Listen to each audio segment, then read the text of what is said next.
Another Friday has come, and that brings more Aegis Champions League action on your Friday night special. Week 7. It's crazy that we are this far down, but we've had a bit of a break from this caster duo. Myself and Quacks are back together as playoffs are looming large. And birthday boy Quacks, make sure you say happy birthday to him in the chat if you're listening. Man, is this a playoff matchup for the Demacia group between Next Level Esports and Peak Performers already?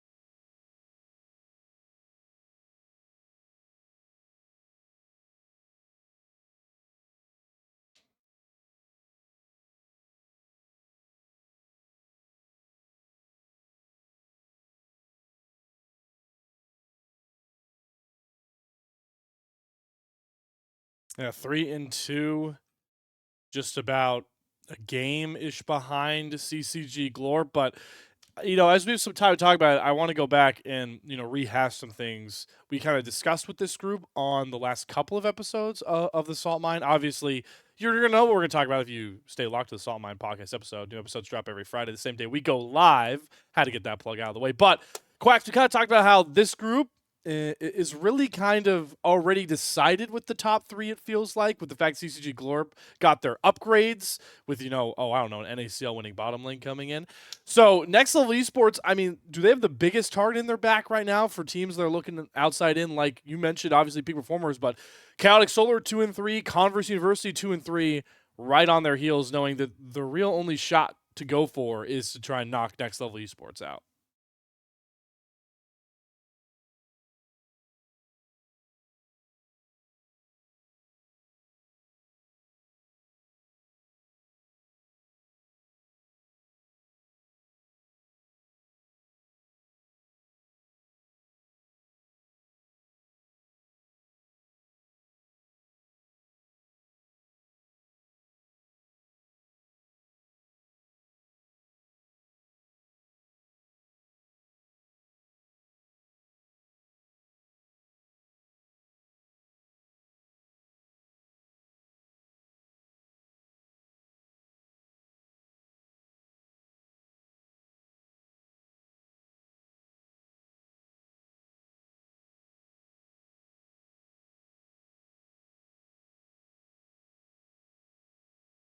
What adds another interesting edge to this week as well is the fact that we are on a new live patch that dropped about, 36 hours ago, 48 hours, whatever math you want to do. Recently is the point I'm trying to make here. Now, quick update for all you that don't know. Ambessa is disabled, I believe, until November 20th. So that's about 2 weeks, I believe, will be first week of playoffs, actually. Ambessa will be live. So that will be a very interesting week of action, Quacks. But there are a lot more changes on 14.22 that I feel like a lot of people might see come out on the Rift here. Is there anything you saw from the patch in particular that you're interested in for this matchup?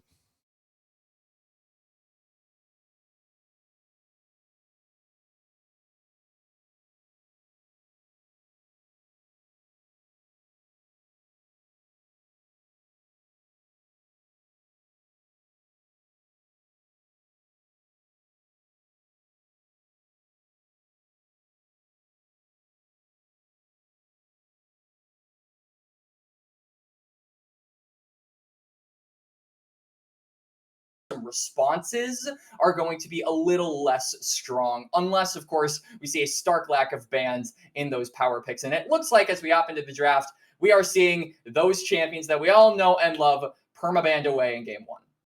Aurora and Skarner going to be taken away so far as we are into the live draft there. And I, unfortunately, in my production wizardry, realized that Quacks was muted for not too long. Just a lot of yapping. You guys didn't miss much, I'm going to be honest. I listen. Hey, we'll reapproach all those things regardless as this series goes on. There's that Corky ban being thrown down by the peak performers. Don't want to let that one fall over, even despite the nerfs. Orianna being banned away. But if you're NLE, it certainly is difficult to try and ban into a team like peak performers, not just because of the pedigree we've talked about with this team, but particularly their solo laners. Robbie Bob and Mhm. Alorum, especially Alorum, like that guy's champion pool, most Yeah. unique out of any tier 3 top laner I've seen. Maybe Sunlight's the only person I could really say goes toe to toe in that department. That man's a dark magician, so I almost feel like he doesn't count. But I think another champion, when we're talking about the subject of champion pools, is Dardoch in the support role, right? Because we saw him in the open qualifiers. He was the jungler for Lotus. Now he comes back to the support role, something that he was familiar with in the spring. And it feels like he has not really changed since then. And that is both, I think, a good thing and a bad thing. Dardoch's biggest strength was him being able to play those engaged supports. And I'm looking at them to play them in the bot lane this game, try to get Sage Wabe on something more aggressive like the Kalista or Kai'Sa that can pair well up with it. But NLE now, we're finishing up the drafts, and what are they going to pick? The Yone is on the board, and they have the option to just straight up send it, but it's looking like they are going to go a different option and a different route Slayer. Oh boy, how many puns are we going to get out on this one? 6 hours away from the debut of not Powder, that's Jinx. Jinx going to be locked in here. A B1 for the side of Next Level Esports. Idol will be rocking that one. So clear-cut statement being made by NLE early in the draft that they want to play maybe for the later stages of the game, at least in the AD carry department. And Sage Wabe is going to gobble up a bit more of a lane-dominant, CC-reliant AD carry on his own part. I can think of no champion better marked for Sage Wabe, especially if you're watching the promotion tournament, than his Varus. And I'm thinking there's no better champion to pair up with the Varus than something like a Braum, maybe a Rel if you want to go for it, as Dardoch on that support role. Super duper good at just being able to lock down a target along with the Varus. The range that his autos provide cannot be overstated, but the power of Udyr can also not be overstated. It was recently just nerfed. So specifically in the jungle, it has seen a little bit less power and a little bit less play. So I'm actually wondering if with that big champion pool that you talked about, Slayer, we might see an Udyr being blinded top lane. Maybe Alorum wants to tell Zamudo he's not the only one that can play that champion top. As NLE gonna go for the classic Vi pick. This is a Dumpa special. I remember I used to be a Vi OTP back in the day. I would watch this man's VODs when I was looking to learn the champion. So this is kind of a dream for me as a former Vi OTP, seeing and being able to cast someone that I looked up to when I was, kind of in my earlier phases of high school. But and that is also going to provide a lot of lockdown on the Varus, so a lot of protection going to be needed by peak performers later down the line. Wondering if they're just going to send up the support here. Again, I think Braum would be good here. Rel would be good here. And overall, you want the engage. There it is. Do I need to make the joke with those two picks either? I mean, You go ahead. Honestly, I was waiting for you. I was like, I was Jinx Vi. I mean, hey, it's a nice time to play those champions. I'm sure that they're not getting nerfed anytime soon either. So pretty smart selection. They're getting new skins too. They're getting new skins. They're probably gonna get buffed up. Poppy gonna be locked in here. I'm pretty. There could be some crazy flexibility. Maybe Dardoch plays that support Poppy, but Alorum's Poppy is very, very potent. He's very comfortable blinding that into a lot of matchups where he kind of just whittles down a lot of those carry-oriented top laners. So I'm going to say for now that I think this is Alorum on the Poppy, and then we have Kitsuo on the Udyr, but Dardoch certainly likes to lean engaged supports, like we all know, so he certainly could pull out the Poppy if he wants to. We'll have to see. Tanks being taken away, though, by peak performers. Sion going to be banned away to start off the second phase. And so far, it's kind of looking like we're seeing a classic game of engage versus disengage. NLE going to go full send, full dive, and just try to get onto the backline of peak performers. But as it stands, peak performers don't have much of a backline to go onto. You've got the Varus, but then you've also got to deal with the Udyr, the Poppy, and that's where the disengage of this comp comes in. It's going to be so difficult to get to that back line. But it is the question of damage. So I think you're going to have to sacrifice, some of that tankiness, some of that front line in order to get more damage dealers off. In particular, we know that Robbie Bob is super duper good on the mages. This is a man that everybody has gotten familiar with over the past couple of years, specifically in the collegiate space. He's a very lane dominant mid laner. And he's really looking, I feel, as a player to just get a gigantic stamp, a gigantic tournament win on his resume in order to take that next step, because a lot of people have been saying he's worthy of taking that next step. So I want to see them play to his strengths here. We have finished off the bans. Braum going to be the last one taken off the table. Hui is still on the board. I know this is something Robbie Bob really likes, but it looks like for the most part, they're actually going to give mid lane counter pick and just slam down the Tahm Kench really good when you have something like the Vi and the Rel to just be able to gobble up that Varus away from danger. You know, if there are a few players that could play Tahm Kench top as well, it would be Alorm. So now I'm not going to back That off is true. my opinion, but I think we now know where most of these lane assignments are going. Dardoch likely going to be on the, well, I don't know if Dardoch is much of a Tom, we're going to figure out when we get to client side, but like you mentioned, regardless of where these couple of disengage-oriented champions are going, definitely going to play exactly what peak performers want to do. If you're going to pick this much disengage, I got to think you're going to put Robbie Bob on a pretty immobile mid-lane mage, like the Hui you were mentioning. He's a big Azir guy. Azir got buffed on 1421. I've seen Azir That come is up true. a bit more often in competitive games, so Robbie Bob going to be put in a position to really carry in his matchup up against Zutter, but I like this call on the other side from NLE. Mordekaiser is a ultimate equalizing champion when it comes to a lot of those matchups. You're saying, I'm going to play for lane, I'm going to win lane and make things difficult. Silas going to be the blind mid lane for NLE on Zutter. The Yone was hovered from Robbie Bob. A lot of champions to go with, but I think he's going to land on a control mage. The Aurelion Soul, Smolder. They're playing tricks on us, Slayer. It's They're not going doing to it be for Yone. fun. It can't be Yone. I Wow. don't hate the Yona. Yeah, Okay. no, I was actually going. So I was going to suggest that peak performers try to lock down that Silas, but it's a really good deny by NLE. Not only do they have a bunch of ultimates available to steal on peak performers side, but it's also a very good way to make sure that Silas can't get the cease and desist or the Death Realm or the Magnet Storm, heaven forbid. But this just really means a lot of action to be expected in the mid lane. We might not know who the top laner is going to be or the support is going to be, but we definitely know what this mid lane matchup is going to be. It is going to be spicy, would be the adjective I would use to describe it. And yeah, it's not, much of a story matchup. I feel like these are two mid laners that haven't had the pleasure of meeting much, but Zutter is a relatively new player to the game in terms of the scene, and going against a player like Robbie Bob, who's a proven veteran at this point, I think being able to topple him in the laning phase would be a massive point of, mentality boost for a team like NLE. If they aren't feeling elated enough at being 3-2, at being, fourth in the division among so many good teams, then I think a win here, even if it is just a laning phase for mid lane, would be a massive weight off of their shoulders. And I'm looking forward to seeing how they're going to do that, because they've got a lot of lockdown. They've got a lot of roam potential, not just with the movements from Vi and the ability to move around the map with all of her mobility, but also Rel is a champion that loves to move around, loves to roam around. And I expect that to be the case here in game one. To take that point further, Silas, I also think for Zutter is going to move around a lot. I would be shocked if we don't see early grub play come for this composition with the Vi, with the Silas, with the Rel roaming up. Definitely, if you want to make Mordekaiser this X factor of a side lane threat, you can give him the grubs, play towards that lead. You can leaving the Jinx on an island is always risky, but I wouldn't hate playing for top side in this game. I don't think you have to play to kind of accelerate the Jinx if you're NLE. I think you play very harshly, very roughly towards your strengths, which are going to be early in the early game Vi. I think Mordekaiser, even if this is the Poppy or the Tahm Kench, I would favor in a straight champ to champ matchup. As it actually, I'm looking on the client side draft. I was wrong, Quacks. This is Alorum's TK, so that is going to be Dardoch on the Poppy.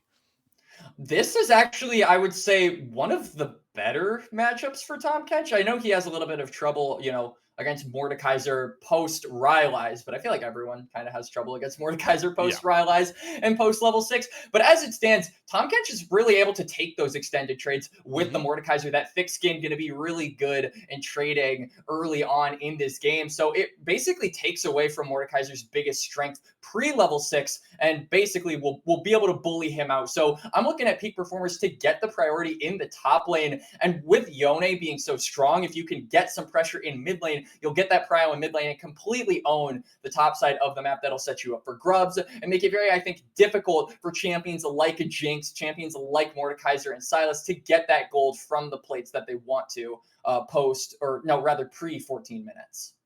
You talked about the Jinx, though. I think this is a very good, comfortable game for Idol. Because you talked Mhm. about during the draft, right, that peak performers have drafted a lot of disengage tools to try and deal with the initial brunt engage of the Silas, Rel, and Vi. But I like the draft from NLE with the Jinx because you're creating a lot of that frontline chaos, which can allow Jinx to abuse her range. This is a pretty short range team. Varus is the real only range threat on this Yeah. squad. So this Jinx can get excited, play pretty far back, and and once this game gets late enough, Idol's 3 or 4 items does just kind of run through this composition. It's a comfortable game for Idol early. He's in a great position to carry on this B1 Jinx, and it's really going to be on Robbie Bob. I think that's partially why they also went with the Yone, because maybe they recognize Quack. Somebody has to get towards this Jinx in a fight, Yeah. because if they try they try to go front to back, the damage output of a excited Jinx is just too much to deal with. And not only that, not only do they have the lack of engage, but they also, if they do get the jump onto Jinx, maybe with, the chains of corruption or maybe a stray wall, a wall stun from Poppy will be able to land onto Idol. If Mordekaiser is in the area, he can just death realm them away, right? So Yep. not only do you create the space, not only do you have the ability to get those targets off of Jinx if ever they find them, but you also just can remove someone from the equation entirely, which I think is a super valuable tool to have when, like you said, this is Idol's game to carry. If he is the one ahead this game around the 3 to 4 item mark, it's going to be so difficult for peak performers to play. So I would be willing to bet that peak performers are going to be fighting an uphill battle. They've got protection for the Varus, but without the Varus, I think it's going to be a really rough game. So I'm looking at the 80 carries, Sage, Wabe, and Idol to be the saviors of their team in game number 1. Whoever gets ahead in that laning phase, I think, is going to come out and probably influence their team more favorably to win the game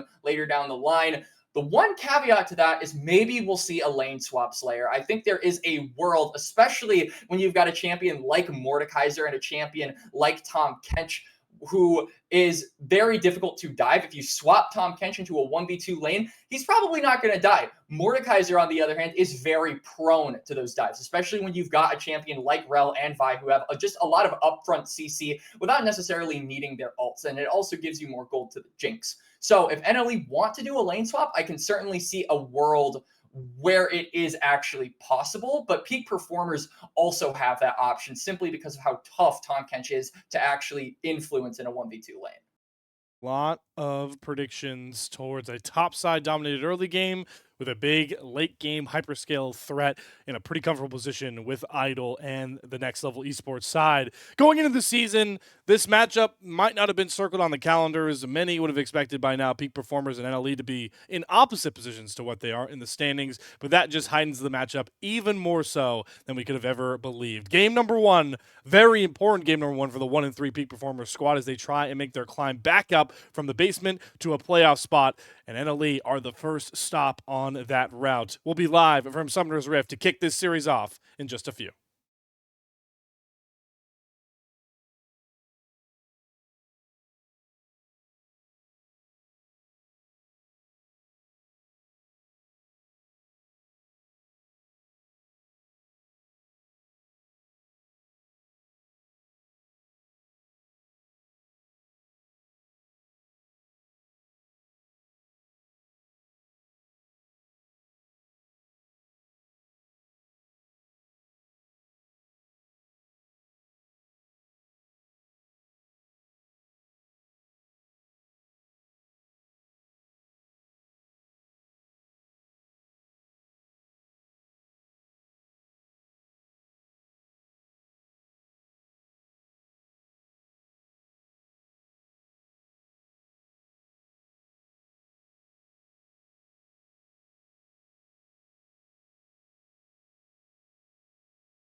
Back in a flash for game number 1, Aegis Champions League, week 7 of 8.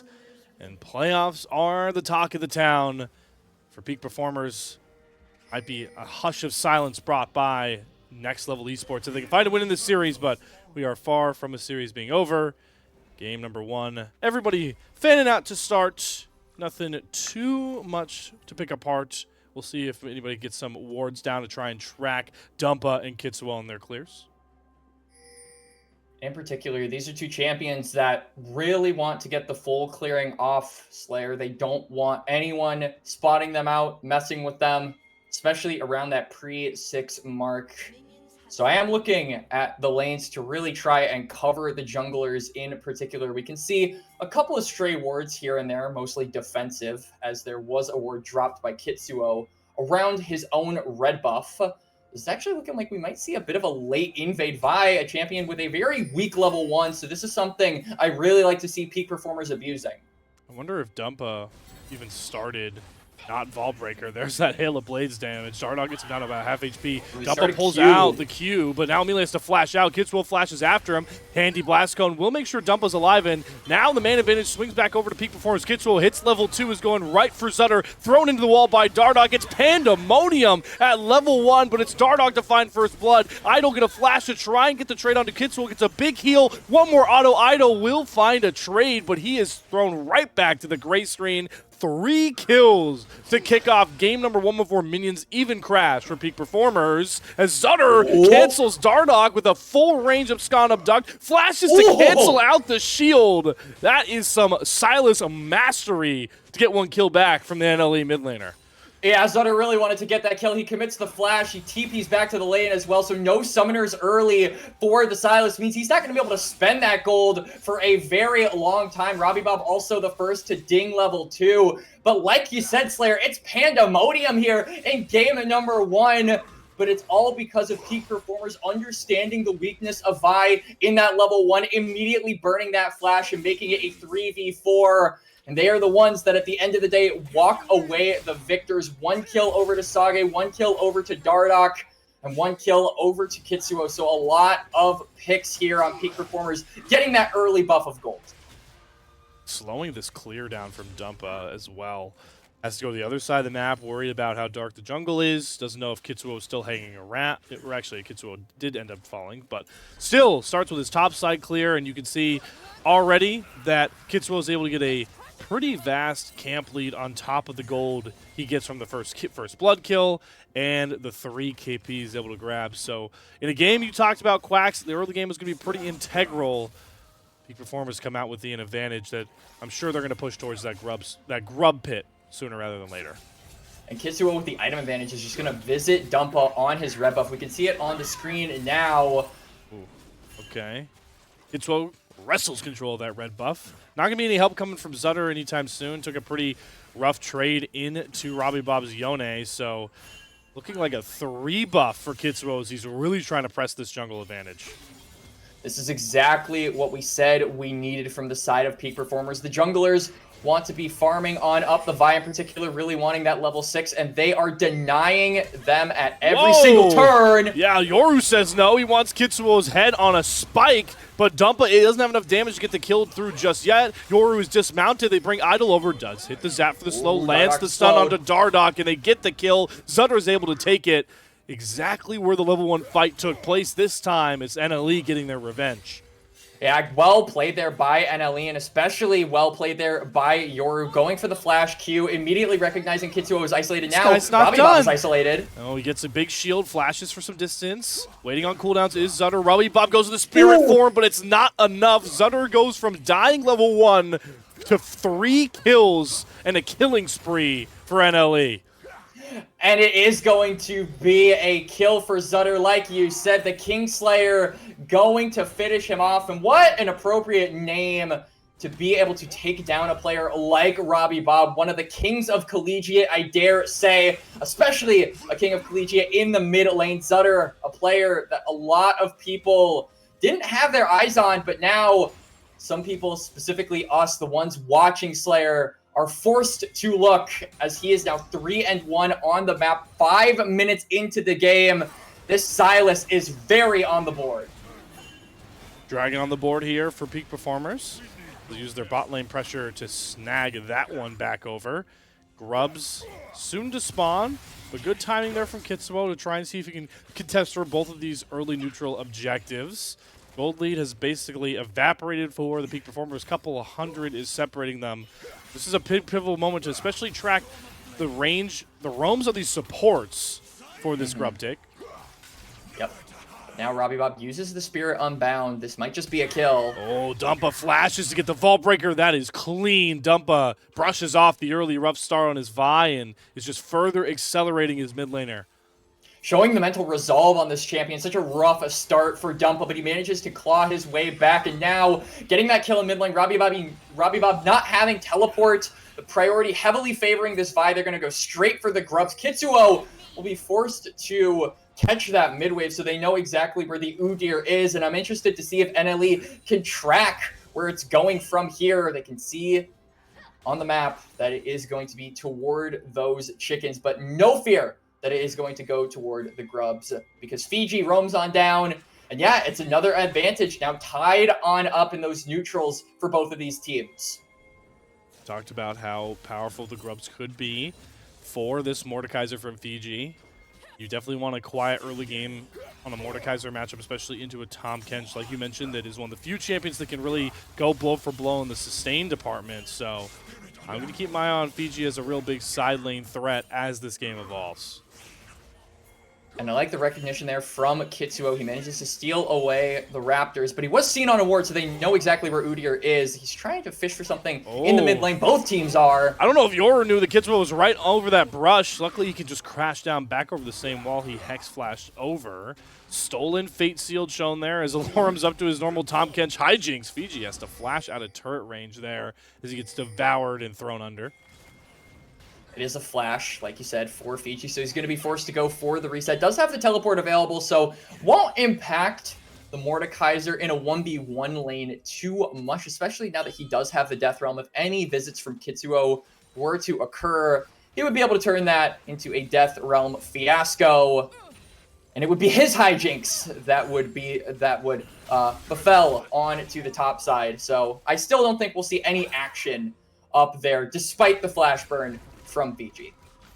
Yeah, both top laners kind of content just farming through because they have priorities that are further than their early lane assignments. We do see, though, that Fiji adapting that Mordekaiser build a bit. He has the Haunting Guy's Masker. That's what it used to be called back in the day. I don't know if that's what it's called today, but it not is, going to yes, be. Hunting Guys. Hey, there we go.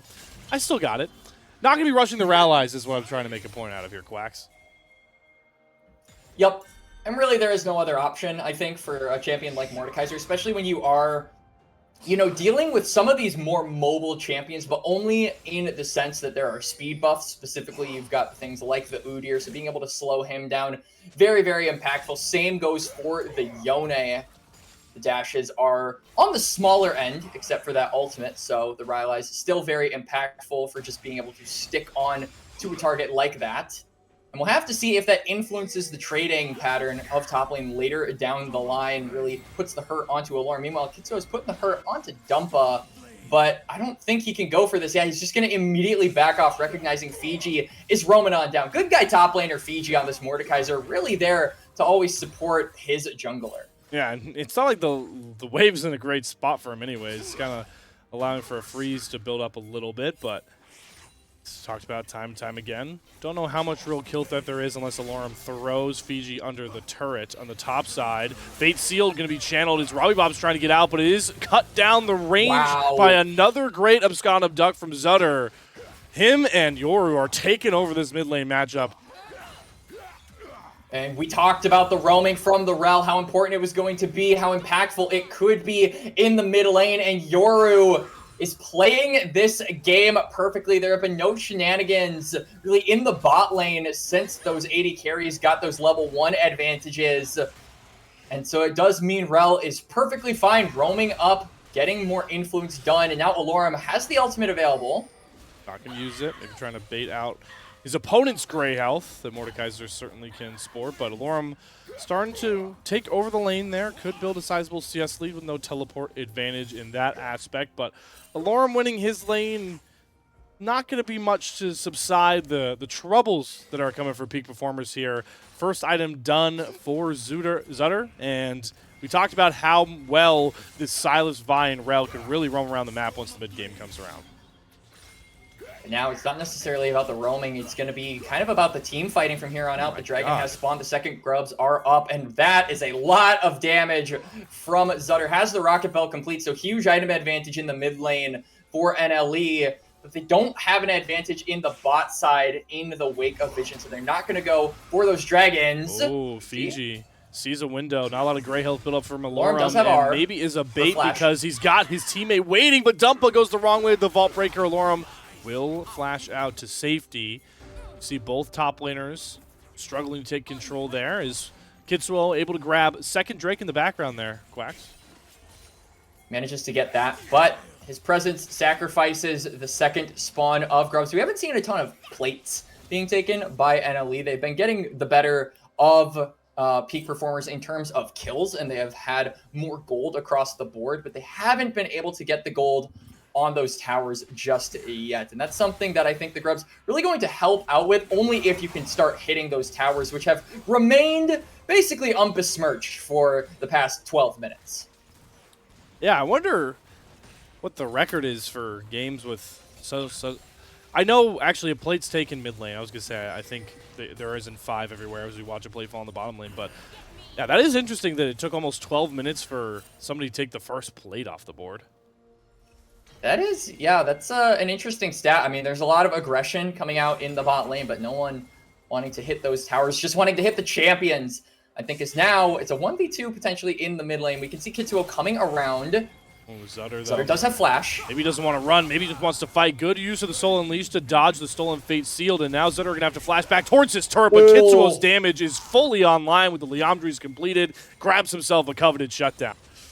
Yeah, Empowered Tiger stance there. Manages to secure the kill. Zutter's flash a little too late. And because of that, they managed to follow on up, secure that big shutdown.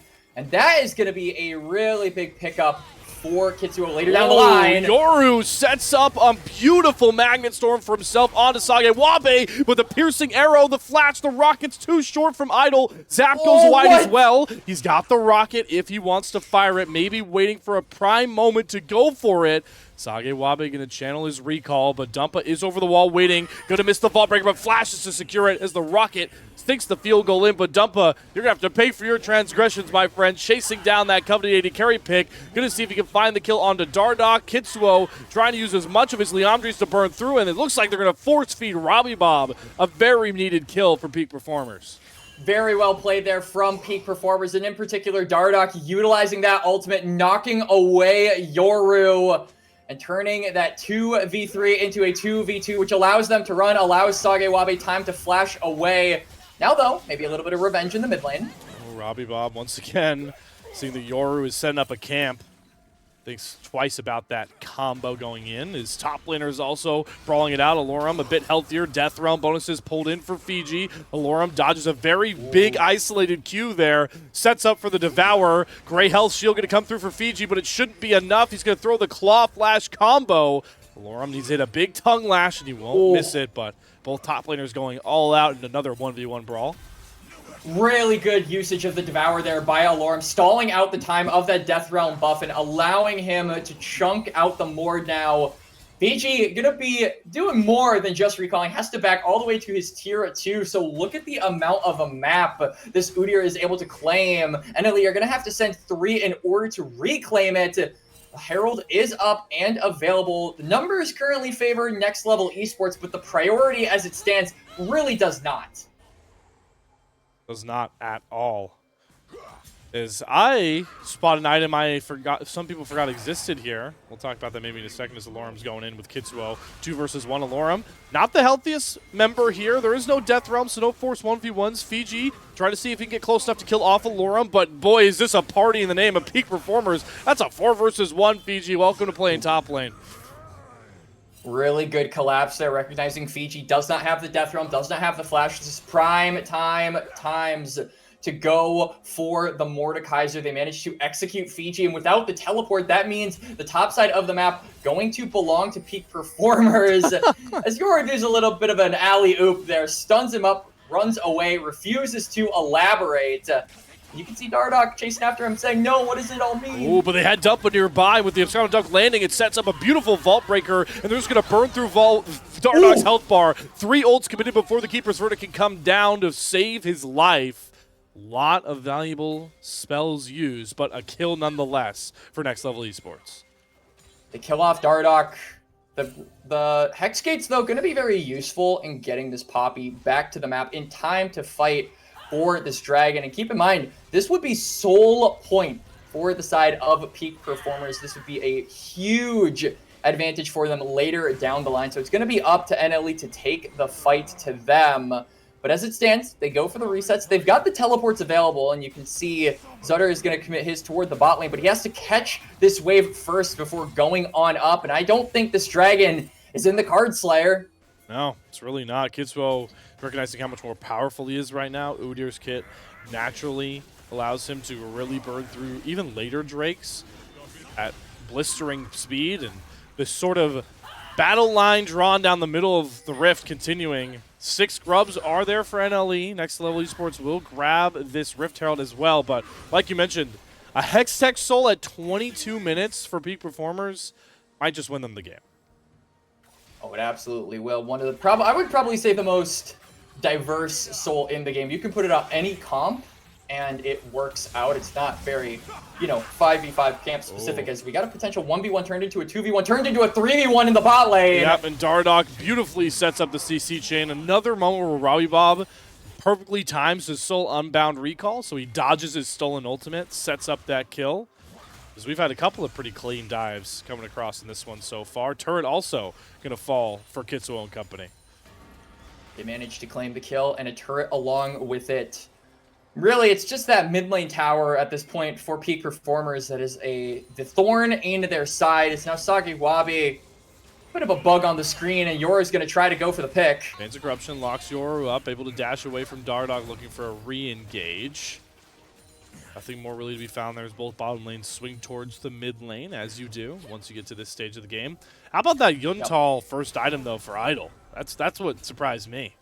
Everyone is saying it's still trash, and I agree with them, Slayer. So we'll have to see how this works out later down the line, because like we said in a draft, we haven't had a lot of time to check up on Idol in this game because there hasn't been a lot of action in the bot lane, but 2-1-2, 148 CS, a little bit behind when compared to the Varus, but still the hyper carry that this team is hoping to play around. And now Alorum has dashed on in, but little does he know there are 3 members ready to go at him as soon as he exits. Yeah, it's once again Fiji using the ult to set up for his teammates to get the flank down, but this time Peak Performers are nearby, and Dumpa is going for a 1v1 with Sagewabe. He's got no help, but it's Yoru to come through with a huge Magnet Storm. Can they get the damage dealers in time? Here comes Zutter, here comes Idol, but Dumpa's first to fall. Sagewabe trying to kite back desperately. They want this Varus, but Sagewabe will just not quit. He survives, and without him falling, that means Peak Performers can wipe the rest of the fight. 4-0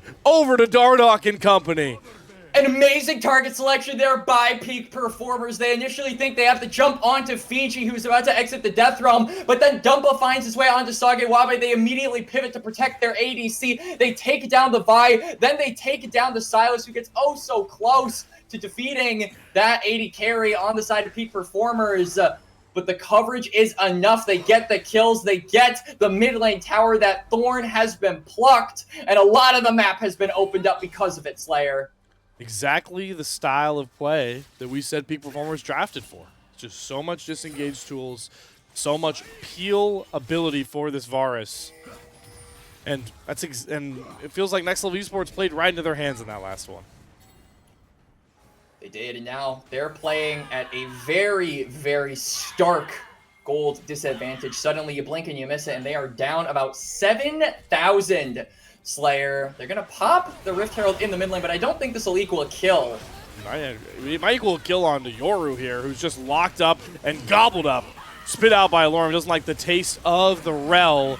Fight still breaking out here as we see Dumpa try to use the cease and desist to get himself out of the 5-man per game Peak Performers throwdown. Fiji's in his own 1v1 with Robbie Bob, knowing if I don't get this kill, I'm dying on the other end regardless. Does find the shutdown, but it's the only kill Next Level Esports find, and with 4 strong, why not swing to the Baron if you're Peak Performers? On spawn, Peak Performers are looking to bring us to peak League of Legends here in the Demacia League. Again, another clean fight win for them. Robbie Bob, really having no choice in the matter, was unfortunately hit with the 20 button from Mordekaiser, but will still be able to secure that objective, and just in time for the Dragon as well. Desperation play out here from NLE in the mid. They will secure the tower, but will they manage to get away? The Hextech gates are available. They have the blast cone, and Dardoch is locked in place. Kitsuo commits the flash over the chompers, but a stolen Keeper's Verdict provides a little bit more space until Robbie Bob teleports in, melee channels Fate Sealed, and hunts down Idol. And his support duo in the bottom lane will fall as well. Valuable turrets taken, but always comes with a cost. I mean, they managed to open up more of the map, but realistically, how are you ever going to find yourself at that part of the map, especially with Alora making plays like this, constantly playing guard duty as he gets him from long distance? Man, that is a 3-level difference as Robbie Bob is just burning through Fiji's health bar as well. The item difference really starting to show as Alorum brings his friend Kitsuo over, and they're going to earn the kill onto Dumpa. Alorum cashing it in aptly as he earned it. This game spiraling out of control now for Next Level Esports. Oh, it's been out of control, Slayer. Moment after moment, it feels like Peak Performers are ramping up the heat. And NLE cannot compete. They are going to be taken down here. Yoru, the next to fall. I mean, it's a big Manning Storm, but for who?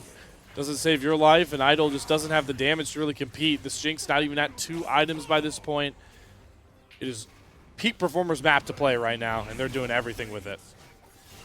For sure. They haven't even bothered to go for the Dragon. This is soul for them, but they have just continued to put their foot on the gas. They haven't let up. They see a stray kill. They immediately go for it, realizing that this map is essentially theirs. Them losing 2 towers in mid lane will not change that. There is no world at this current point where NLE can even go to the jungle side of Peak Performers. So they continue to play aggressive now with the Baron and the Soul.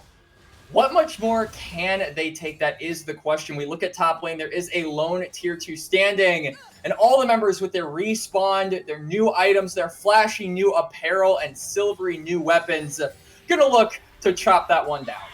Item and a half lead there for a lot of these matchups as Robbie Bob is in his own little 1v1 versus 4v1. Turns into a 4v1 before Robbie Bob knows it, but luckily he has his cavalry show up. Alorum teleports behind, and the Hex Gates help out the Peak Performers. Kitsuo is suddenly right on top of Idol, executes the coveted Jinx, and that might just be all she wrote. They throw Fiji into the sky. Dardoch in the 1v1 in the Death Realm, but Fiji comes back to reality, and reality is a harsh mistress. Ace to Peak Performers, and with waves in top and mid, this might just be the game here. And I mean, the Baron buff is starting to fall off, but I don't even think they'll need that in order to potentially end the game. The death timers are still relatively low. Dumpa going to be up in about 5 seconds here. Yoru going to respawn right around now, so they might just look to get double inhibitor. You can see on top of 4 members of Peak Performers in the top lane. They're going to immediately pivot to a mid lane because Sage Wabe has taken down that tower, and every advantage they could possibly want is in their pocket. And like you said, Slayer, reality, a harsh mistress, and I don't think NLE are going to be able to find anything in this game left to play for. Chaotic start to the game. Good answer from Next Level Esports, but in chaos, players of this caliber from Peak Performers really find that resolve in that team play that we know them for. This certainly feels a lot more like the Peak Performers advertised at the start of this ACL split.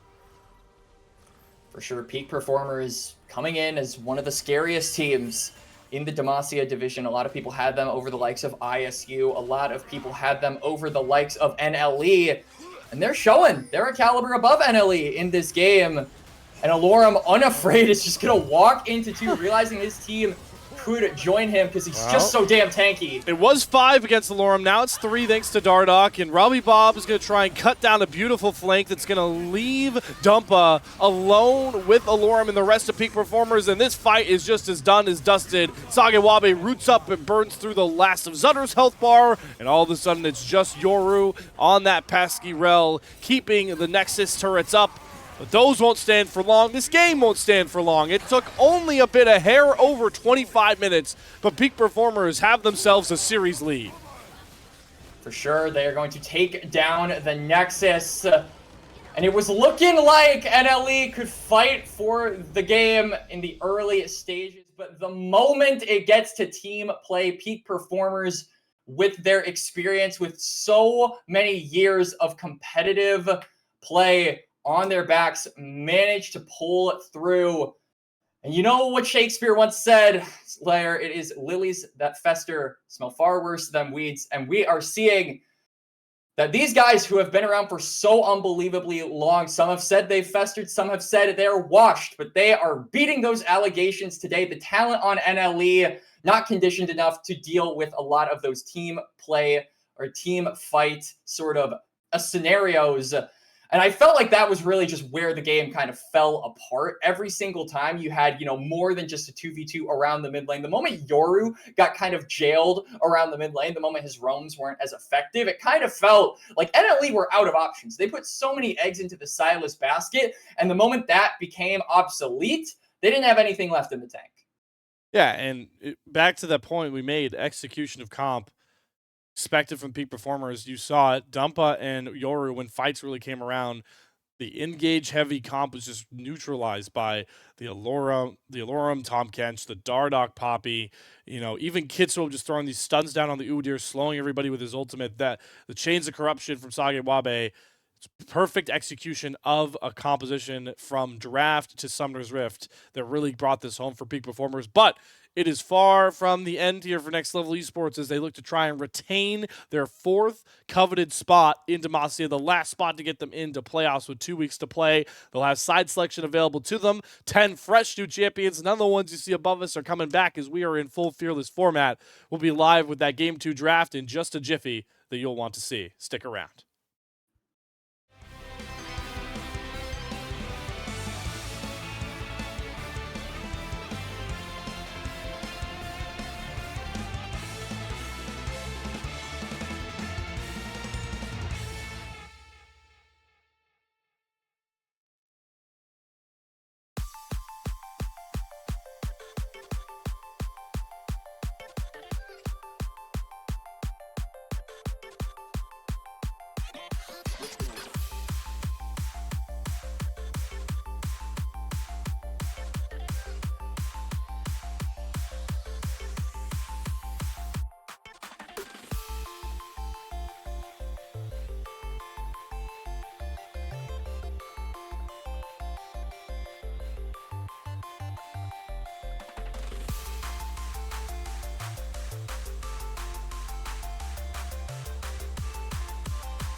Welcome back, everybody, to the Salt Mines official B stream of the week.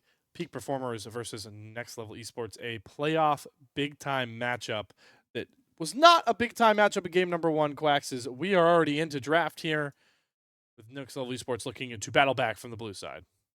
Yeah, we're in Fearless Draft, and I agree with you. It was not a very close game. I mean, those first, I would say, 10 minutes might have been close. I think NLE had a lot of really good recoveries across the board, especially after that, unfortunate, I would use the word, level one. But as soon as they managed to bounce back, as soon as they got the advantage of Silas in the mid lane, it was taken away from them, right? Team fights rolled around the corner, and NLE were forced to roll over. So I think in this game, you're definitely going to have to look to play around that more team fight-esque comp. Maybe get more than one threat on the board. It felt like the Silas was good to pair up along with the Jinx, but the moment the Silas dies, the moment the Silas is kind of put to the wayside in terms of threat level, then you're really only relying on the Jinx, and that is not potent enough, I think, to really carry you through an experienced team like Peak Performer. So I want to see more facets of pressure come through. I want to see them go for not just one carry, but maybe two. Something potentially more aggressive in the top lane might also be possible. I think we have seen that BG can go toe-to-toe with Alorum in a lot of these trades, and I want to see if they could draft a champion that more heavily favors some early game trades, as we are going to just fire straight through the bands. NLE on the blue side this game have access to go for a first pick, and I'm wondering what it is going to be. Again, in Fearless, we are here. So the Yone not on the board, the Rel not on the board, the champions you would normally expect to be B1 are not available. So I'm interested to see what we go for here. And it is going to be that attention to the bot lane yet again. And the theme of Arcane continues to hold true for NLE here, Slayer. They are fans at heart, it seems. Yeah, what are we gonna? Are we gonna pick Jace? Jace is Victor? utter trash right now. Or yeah, we're gonna do Jace top, Victor mid. Like, I don't know. Caitlyn gonna be the lock-in. I was buffed a bit. It has a little bit, rising up a bit. Certainly one of those champions I feel like in competitive. If you are a very high level Caitlyn player, you can pick it in spots. Certainly not as used to the competitive meta as a champion pick like Jhin. That will be the response here from Sage Wabe. You pick the Caitlyn. I'm gonna try and outrange you. That's basically the goal of this pick. Yeah. And with the Jhin, I think you also have a lot of that range advantage as well. And something that could, go well with the Jhin is lockdown potential, something that Dardoch is very familiar with. But similar to game number two, they're not going to go for the support. They are going to go straight into the jungle, and Elise has called to them, the cobwebs being dusted off for this champion, both literally and figuratively. I don't think this is a champion we have seen yet in the ACL on this stream yet, Slayer. No, definitely not. I'm racking my brain if I've ever casted an Elise game to this point. I cannot remember. I'm trying to rack my brain around that as well. I probably maybe we have maybe I have, I guess, a bit more with that point. But regardless, very very strong pick for the early game. The joke meme is always that, Lee Sin falls off a cliff after 20 minutes is like the meme joke. Elise is the actual reasoning, like the example of that. Yeah. As the jungle main But yourself, I mean, I'm sure. I mean, Elise is relied on for that early game pressure.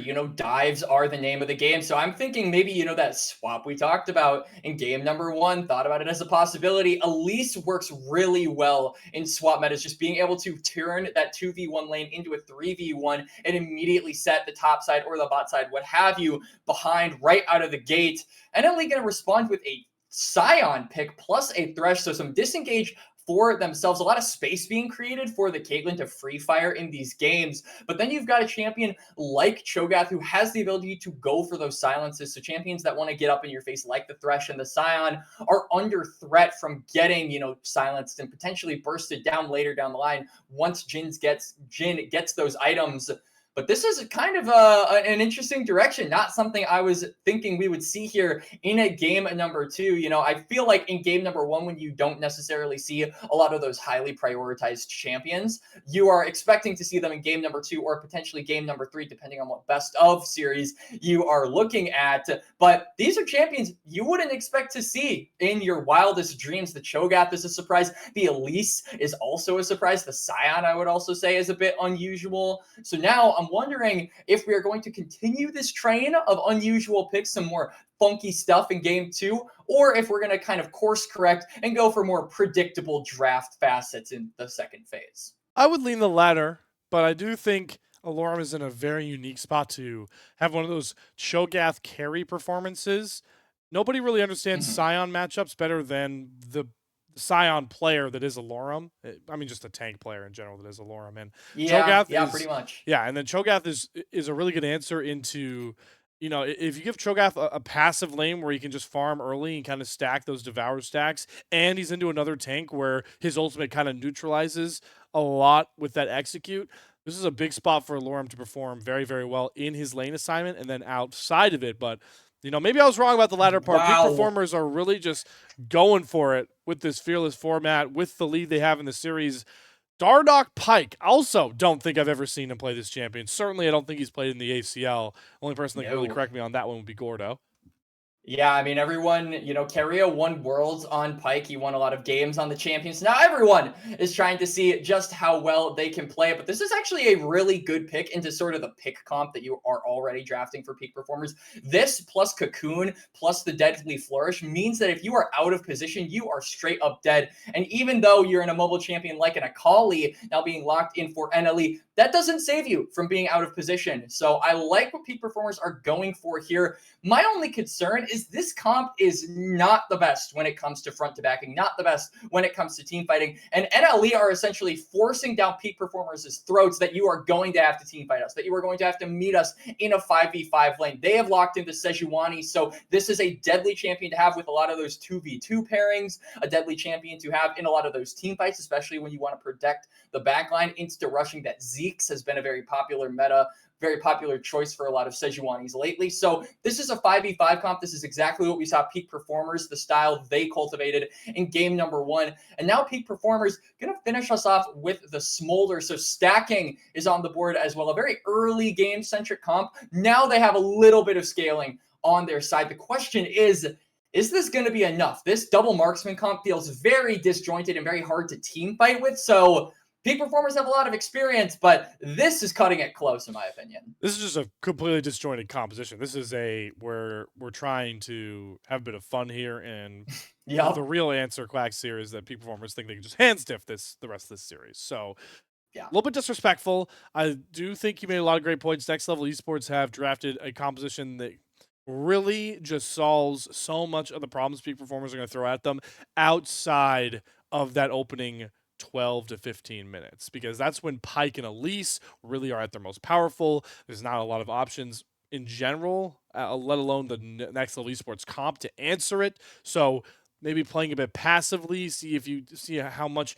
you can like give away without giving too much of a lead away if you're next level esports, because once you get to fighting over third, fourth Drakes, Barons, Rift Heralds, maybe second set of Grubs, this 5 stack with a front line that can really just eat up all the cocoons, the Pike, snares, lets this Akali and Caitlyn flourish. Next level esports should take this game if they don't fall for the early game chaos that peak performers are about to bring to the Rift.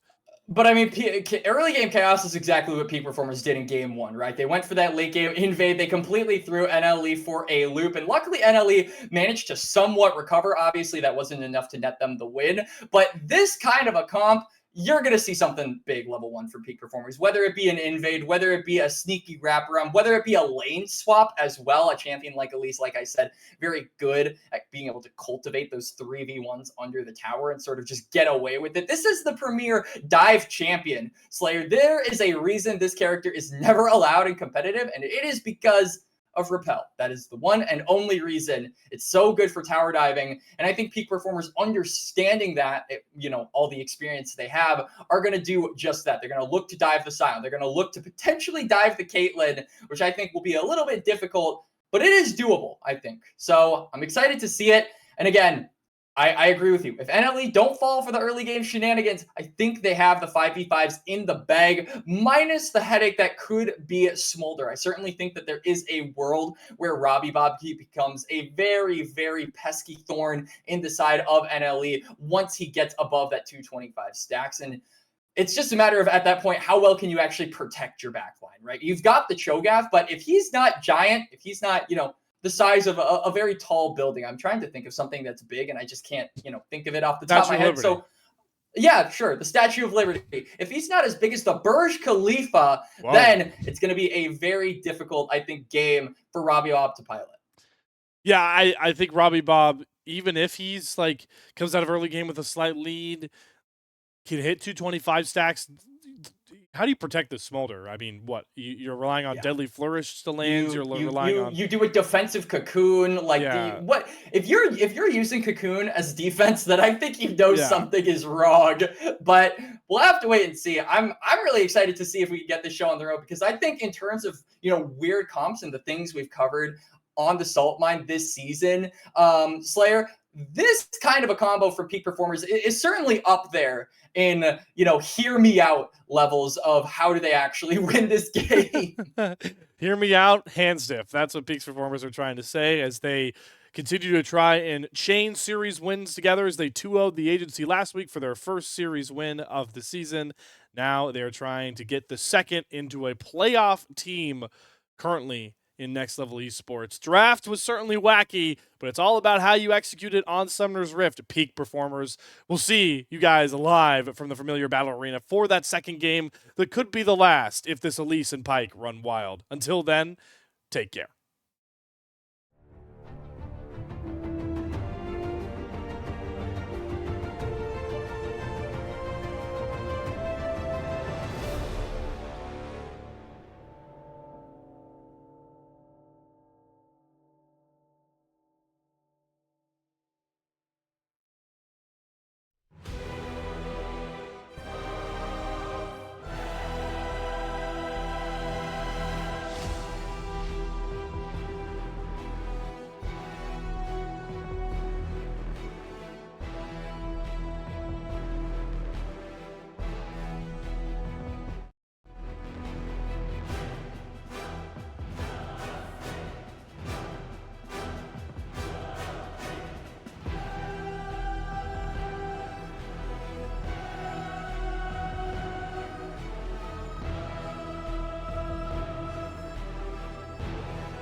feels like calm, and wind stands still.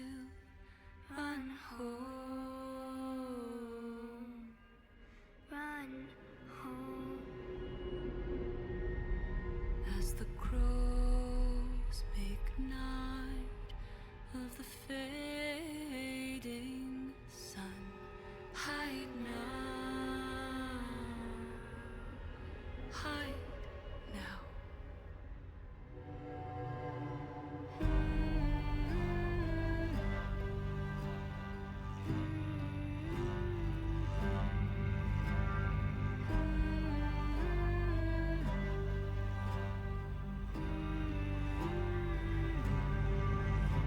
The trees do bow as if they weep.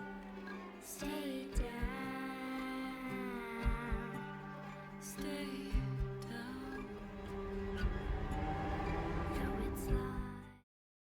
Game number 2, Peak Performers versus Next Level Esports in the Demacia group. And we are in for a wacky one. Couple unique champion picks from Kitsuo and Dardoch. Likely ACL debuts for both of these players on these champions. Is what they're going to try to use to get over the hump of a 2-0 sweep. Next Level Esports, maybe they'll be the ones to actually have the level 1 hijinks, or at least try and defensively set up for it, but might just be a bluff there, Quacks. Yeah.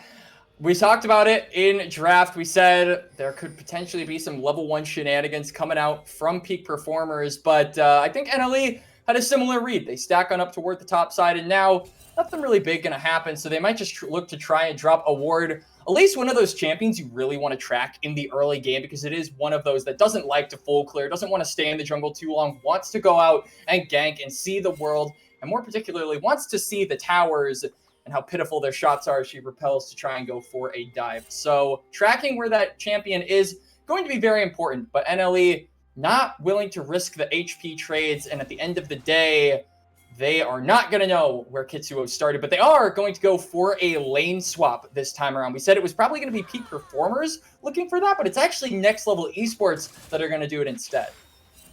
Do you see that Allure was able to get a ward spotting Dumpa out on his start on the blue buff, so they'll have an idea of what his path's going to look like. And I do like this from Next Level Esports. Whenever you have a Scion on your team, that is the ultimate 1 versus 2 champion to just not... He doesn't need any gold, any experience. He'll get there. He'll be effective in the later game regardless. So forcing this lane swap to try and slow down Alorum is smart, and they certainly have, as he is immediately recalled in the Caitlyn Thresh lane and is sprinting towards the bot side. There's nobody there, nobody on the top side. Alorum reset is going toward the bottom lane, which means that Dumpa isn't going to be on his bottom side. And I'm wondering if Kitsuo actually tries to go aggressive, especially with Dumpa going down now. Probably going to spot out the Elise, or just narrowly miss it out. Actually takes the path that doesn't see that champion, but could potentially look for a mid lane gank. I mean, we've got a lot of roaming from these champions coming on out. It is a very active early game, but nothing too big materializing from all of it. Robbie Bob's poke is looking tantalizing for a dive if you're Dardoch and Kitsuo, who are both nearby.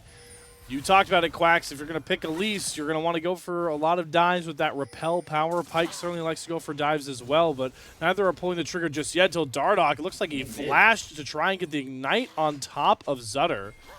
Doesn't get close enough, though, so expends the flash. Yoru's here as well. He's going to flash, flay, ignite, and that's as easy as it comes for first blood. Hits the death sentence onto Dardoch as well with Dumpa nearby. Double stung into Calm across, but it's... Oh, no it's way. Sutter that gets too close for comfort. Ignite was still available for Dardoch. Dumpa will trade him back out, but Sutter maybe a little too aggressive there trying to cut down Dardoch. The supports got tired of going in the bot lane supporting their AD carries, and they said, let me go aggressive. Yoru and Dardoch both committing their summoner spell pairs in order to secure those kills. And the only one managing to get a kill other than those two is going to be Dumpa on the Sejuani. So the priority carry is not really getting the gold, the allocation, not where either team really wants it to be, but still, gold is gold, a win is a win, and NLE are happy with that, I would imagine. Yeah, it's been a rough early game for Alorum, but we talked about it ran all the way down towards the bot side. See if he can start soaking up some XP now. I believe teleport all the way back top. Is it a 1v1 with Idol? But Idol is so much further in XP by this point that it's a really rough Gia late dive. for Alorum. But here comes that Elise dive. You talked about Quacks. See how Kitsuo decides to juggle the turret aggro, hits the cocoon, and with the deadly flourish landing, you get the CC down. It's as easy as 1, 2, 3, a dead Fiji. Yep, smooth like butter, but that does signal to the other side to go for a dive on the top lane. And now Alorum does have the flash available, so could look to try and outplay this, but no reinforcements on this side of the map. Robbie Bob does not have teleport. All right, Alorum, let's see what you can make up with this. Death Sentence going to land, even though Yoru gets knocked up. He'll casually juggle the turret aggro, and we have 2 clean dives in the opening 5 minutes, 1 apiece between our teams. And I feel like it is really good for NLE that they managed to get that dive across, because Alorum, you know, the big difference between the top laners, Alorum did not have teleport. Fiji managed to teleport down to the bot lane and at least recuperate some of his losses. Meanwhile, though, all of these minions are going to go down, and the Cho'Gath is going to be further and further behind, still level 3, whereas Fiji is level 5. And when you are looking at around the 5-minute mark, the Grub's going to spawn soon. It could impact those cross-map plays that both of these top laners are looking to go for. Grubs, not too far away from hitting the rift like you talked about, Quacks. Dragon is for the taking if anybody wants it, but it does seem like Kitsuo is a lot more top lane oriented this time around, as we do see the lane swap revert back, I guess, in the opposite lanes. Sage, Wabe, and Dardoch combine to try and go top to see if they can answer Idol and Yoru, but Idol and Yoru spot them. They're like, oh boy, Lorum, we're not done with you just yet, as they head back towards the bot side. The lane swap's going to pay dividends here for the side of Peak Performers. They've got their bot laners on the top lane. They've got Prio in both sides as well, which means that they get the Grubs for free. And I'm interested to actually see how they utilize this buff, because ordinarily, you know, you look at the scaling from this side and you would say dragons are probably the objective they want more than anything. The Grubs, though, a little bit difficult when you consider the side laning isn't really there for this comp. Again, it's really all about that pick potential. And speaking of pick potential, Yoru flays first, gets the flash out of Alorum, has to respect the death sentence from Yoru. Alorum might not even get this recall off. Dumpa is at least hovering. I think he's going to go to try and cancel this recall. Yeah, and they're just going to continue to mark Alorum for the no fun game of League of Legends. He's trying to just run away from his turret, thinks he can 1v1 Dumpa. This is the 2-0 Sejuani, and with the ace in the hole level up for Idol, he gets himself a freebie. Alorum falls for a second time as he continues to fall further and further behind. and Peak Performers now kind of have to scramble around this bot side of the map, because we can see Dumpa has made it his home along with the Prio in that bot side. The turret plates are being collected, but the Sejuani is right around the corner, so they could look for any sort of a pick they want. They have control of the river as well. And that means they could look for the Dragon. They could look to counterpunch Kitsuo, getting those grubs with a neutral of their own, or just look to go on the Elise as Dumpa. Oh my god, he stole it. Yep, stole the blue buff away from out under Kitsuo's nose. Smite will be back in time for potential Dragon play, and if you're next level esports, I think you're totally fine giving up first grubs if you can play for this first Dragon, because like we talked about, if they can start to Dragon stack, they'll force this not, broken team fight comp from Peak Performers to come play in their wheelhouse. But Dardoch's wheelhouse is going to be these pesky little catches. Lands the harpoon, gets the shutdown onto Dumpa. The damage from Kitsuo and Dardoch early is more than enough to find that kill. Idol doing some good damage back. Yoru potentially looking for a death sentence angle, but they're not able to chase him down through the fog. And now with the deadly flourish and cocoon landing, Yoru could be dead. Kitsuo uses the repel really well, but the ignite goes through the repel. So shut down onto Kitsuo. Curtain call comes out. Idol gonna flash into the waiting arms of Dardoch, who throws him back in. Can Idol put on his juking shoes? He needs to dodge this fourth shot to survive. He will. Deadly flourish won't land. Dardoch has to take the kill, but Dumpa will show back up to make sure it's at least a trade. It was a messy exchange, but at the end of it all, it's kills going over to the side of NLE yet again. All of them onto Dumpa. This is a 3-1 Sejuani, a 2-1-3 Thresh. This is not where you want the gold to go to. Idol, of course, managing to have that one kill in his pocket, but it really feels like all of these kills given over by Peak Performers are to the champions they don't want to give them over to. So at the end of it all, it feels like Peak Performers are happy, even though they do die. Happy with the gold lead. Maybe you want to play for this dragon still with Dumpa hovering towards the spot side, but we might have Zutter getting ganked. He's going to go back in with after landing the E, but it's not enough. Did not have the perfect execution up, and that allows Robbie Bob to escape with his life and a kill. Really good roam there from Dardoch because now Kitsuo can join on up with the Pike and they can go down toward the bot lane. Yoru does not have Flash. All right, but maybe he's throwing a bait out here as he gets the Dark Lantern. Glacial Prison going to be dodged by the Repel. Kitsuo does a really good job not to get stunned up. Flashes to try and get through Yoru, but Yoru will survive, and they're letting Idol just free hit. It's Sage Wabe trying to go melee range with Idol, who's desperately trying to sneak out, but the crit shot gets Sage Wabe the kill. Teleport in for Zutter. Still does not have that perfect execution, and without it, cannot chase down either of the marksmen. Really good rotations coming out there from Peak Performers, and they get a kill finally onto Sage Wabe, taking down Idol, shutting down the Caitlyn, who also got a kill. But it really stems from the movement of Dardoch. He goes mid, manages to thwart that play, immediately links up with the Elise. They go bot lane. They turn the 1v2 into a 3v2. Dumpa, of course, managing to join on up, but the damage was already done. The kills going over to their carries. They get the clean resets and are looking to just set up around this top side for the Grubs. Unstoppable onslaught used by Fiji. They're trying to catch Kitsuo going for the Scuttle Crab, and it's just the tanks and friends, but it's more than enough damage to burn through Kitsuo. They managed to get Kitsuo down, and with that, the Grubs will go the way of next level esports. They will equalize the Grub stack, count 3 apiece, so Might's not going to be active for either team. And I don't really think it's a big deal that neither team gets Mites. Again, we aren't looking at either of these comps to go for split pushing. We are looking at them to go for picks and team fights, respectively. So I think having, not being able to grab that one up, really the only thing that it denies from you is the ability to push out a lane after potentially winning a team fight. It's well, Lincoln back up with Dardoch once more. Good Deadly Flourish stun. They've got Yoru locked up and sent back to the gray screen. And it was easy like that.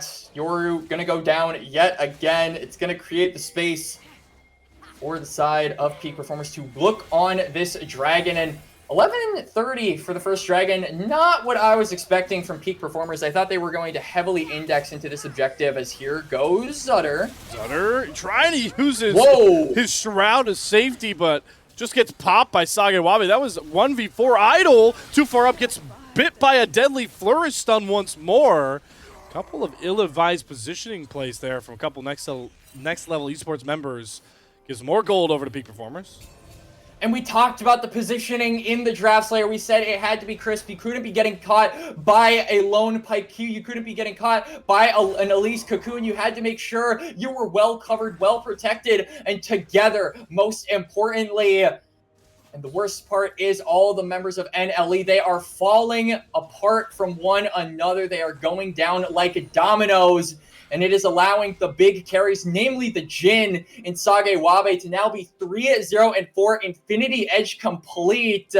And one of the champions, you as NLE, didn't want to get ahead or fed at any point, is now very much in the driver's seat of determining where this game could go. This is arguably where Kitsuo and Dardoch specifically will also just be at their most volatile on the map as these turrets start to fall, as the plates start to fall. First items done on both these champions. Damage is important on that Pike with that death from below execute threshold. Expect them to just link up and constantly roam this map. Maybe finally take this dragon. Dumpa is nearby. Teleport not available for either top laner. Certainly not, so they won't be able to link up. But the priority is still going to be important because after this dragon gets taken or fought over or whatever as Zutter. Zutter. All the stuns in the world lock him up. Death from below seals it. Another pick onto Zutter, his 4th of the game. But now they're looking on Robbie Bob, who is going to manage to fly away, but Dumpa's just going to tank the tower. Yeah, he takes it right off the rip, but too many shots would be very dangerous, especially with Dardoch and company roaming over. Kitsuo trying to set up a flank angle. Kitsuo hits the cocoon onto Yoru through the minions, and Yoru has to try and bail out. Curtain call, gonna call wraps on this little fight. One more shot will find it. It's a shutdown for Kitsuo to grab, as Peak Performers are just gobbling these kills up like candy. Peak Performers are constantly finding the angles, constantly finding the picks, and and it hasn't really yet gotten them any advantage in terms of opening up more of the map. The turrets are still up, but the plates have fallen, so that job is about to get a lot easier. The Dragon as well gonna finally go into the clutches, go into the palms of the red side. So they're starting to really get some of these game-winning advantages that they can turn into, you know, advantages later down the line. They're setting up to further the stage of this game, and that's where I get a little bit worried about this squad. They want to stay in the early game. They want to stay getting for these picks. Once the map opens up, once these 5v5s become possible for NLE, that's where this comp could shine. So there are concerns about that, but for the meantime, I would be concerned about Alorum. Fiji trying to go blow for blow with the tanks, but does not have enough damage, even with the full Scion combo. Don't think you can dive this big Alorum either, buddy. Dardoch hovering just in case things get a little bit crafty. Maybe they'll actually look to turn this on to Fiji's head with a low mana. Doesn't seem like anything further will manifest, though.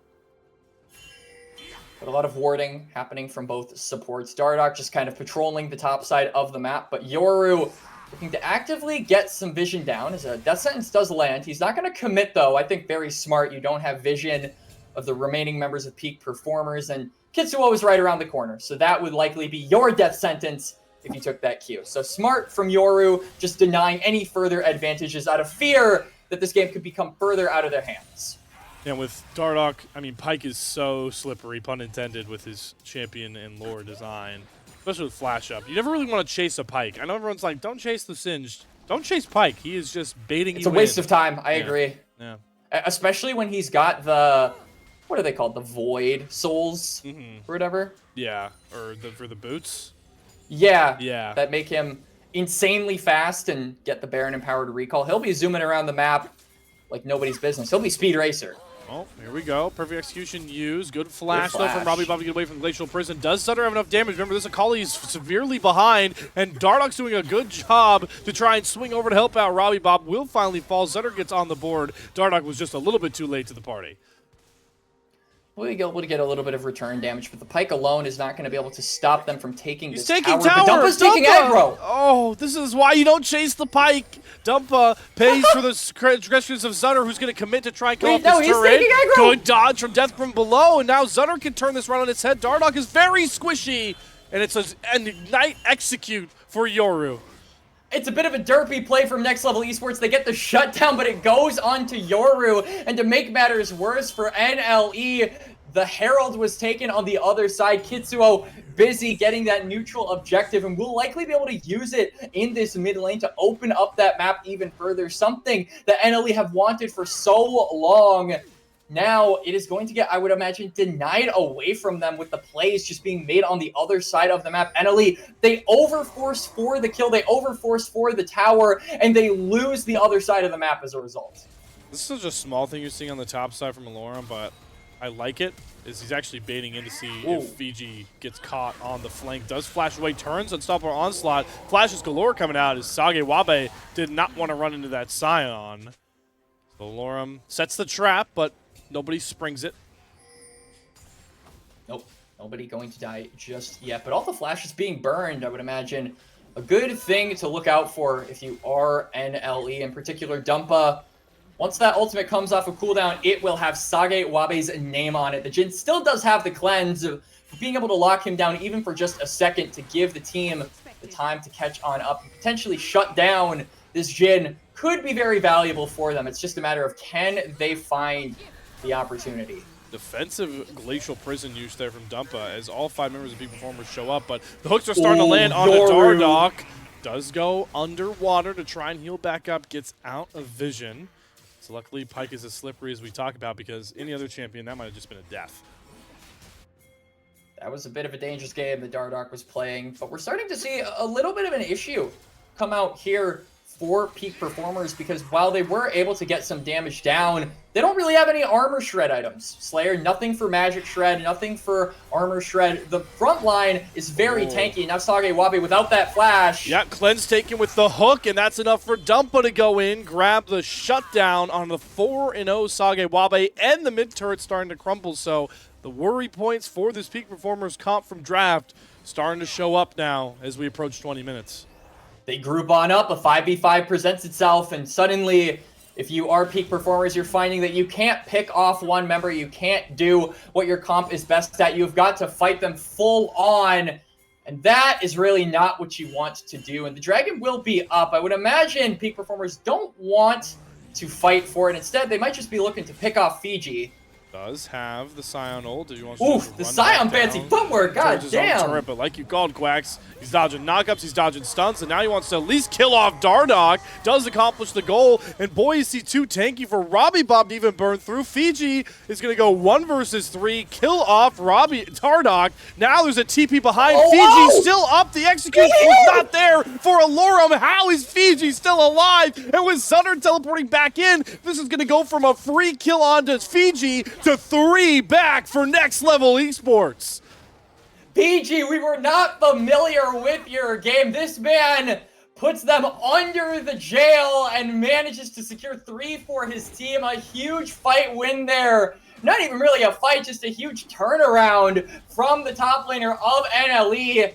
And look at the rest of the map, Slayer. Mid lane tower, tier 2 is going to fall. The headshot finishes it off. They've got complete control over the Dragon. They're going to flex on down toward there. And with numbers disadvantage, with Robbie Bob still not respawning, this is an objective that goes their way.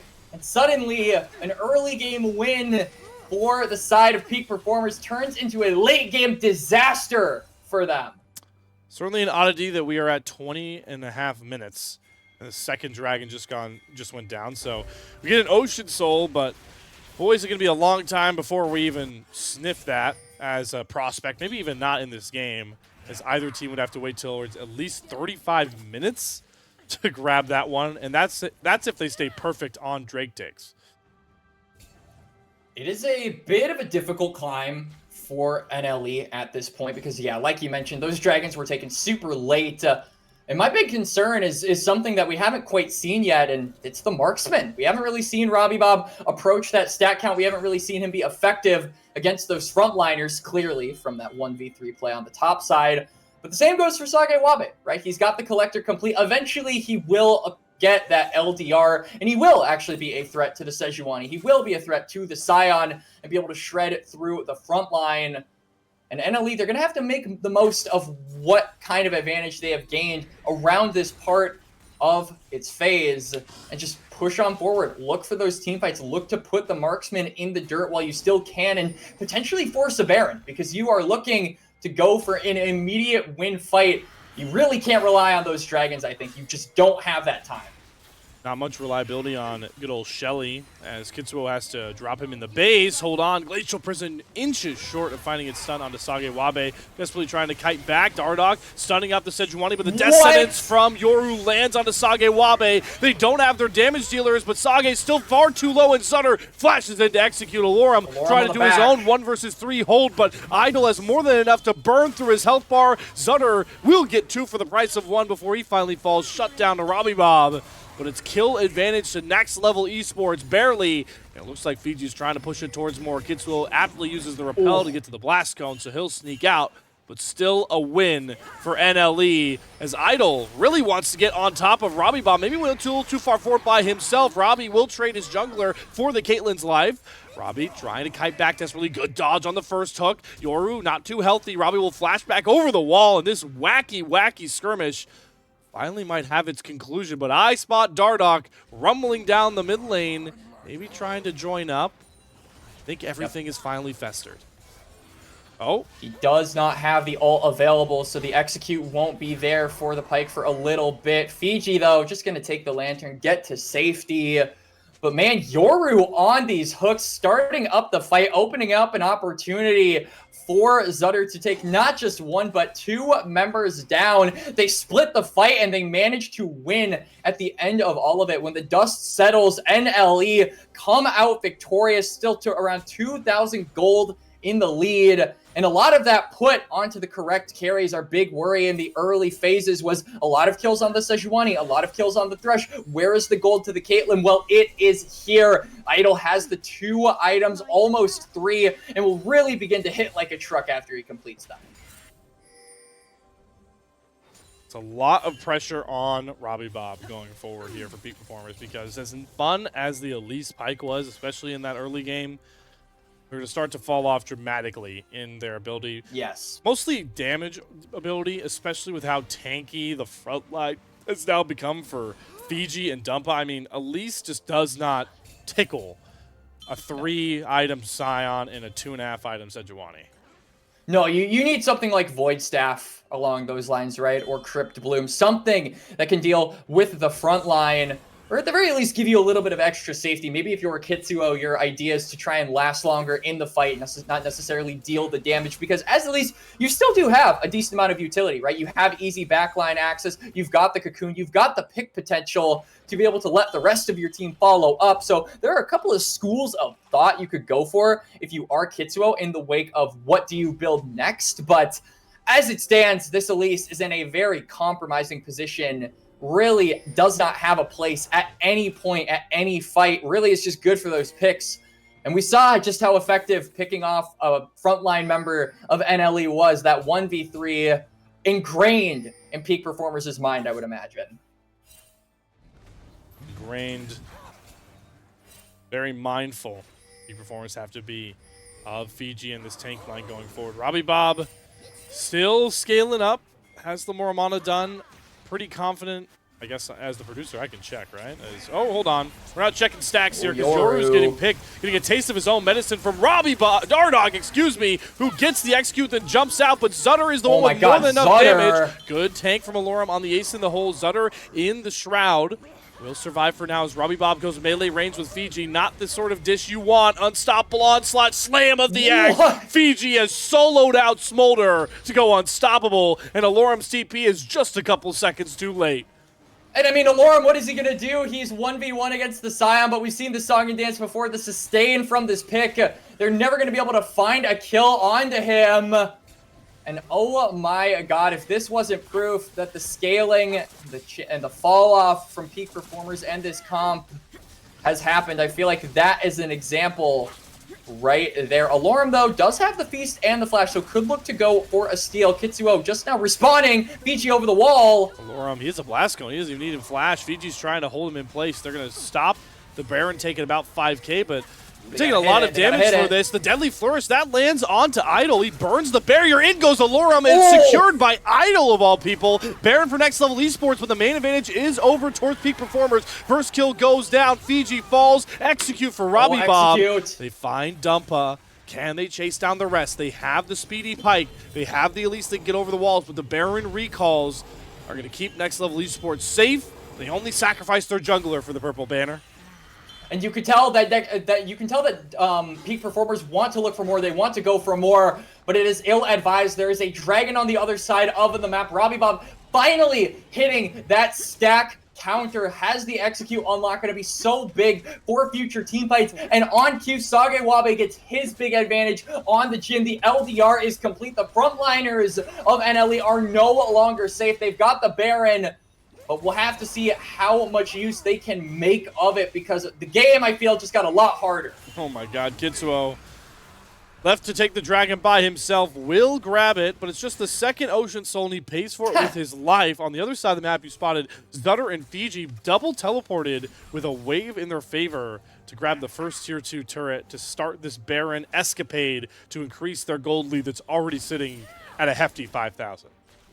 And they did lose Dumpa, so the Sejuani, one of the big premier frontliners of this comp, will not rock the purple along with the rest of his team. And I'm interested to see how that kind of influences the split we have seen now from NLE. They're looking to get 3 in the bot lane. Dumpa is just sitting around, but now he has made himself known. Dardoch not able to escape. Dumpa gonna flash commit to make sure Dardoch falls along with the next tier 2 turret.